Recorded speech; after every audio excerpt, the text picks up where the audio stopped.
ஊர்ல இருக்க அண்ணி மாரெல்லாம் பாரு, நாத்தனாகரியலுக்கு என்னைக்காவது ஒரு முளை துணி எடுத்து கொடுத்துருப்பாள்வா. அப்படியே எடுத்து கொடுத்தாலும் ஏசி பேசி தான் எடுத்து கொடுப்பாள்வா. ஆனா உங்க அண்ணி உன் மேல பாசம் வச்சுட்டு அவளுக்கு ஏதோ துணி எடுக்கணுமா, அதனால கூட உனக்கு எடுத்து வரேன்னு போயிருக்கா.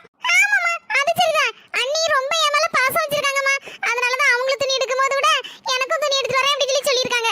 உலகத்துல இப்படி ஒரு பாசமான அண்ணியை நான் பார்த்ததே இல்லம்மா. ஏடி அவளு துணி எடுக்க போறா, சரி வேண்டாம் அண்ணி சொல்லி சொல்ல வேண்டியது ஒரு வார்த்தைக்காண்டி. அம்மா அண்ணியை எடுத்து தரேன்னு சொல்லும்போது ஏன் வேண்டாங்கனோ, அதான் ஒண்ணே ஒண்ணு எடுத்து தரேன்னு சொன்னாங்க.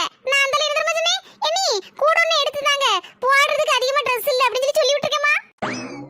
எப்படி ஐடியா, ரெண்டு Dress கிடைக்குமா இன்னைக்கு?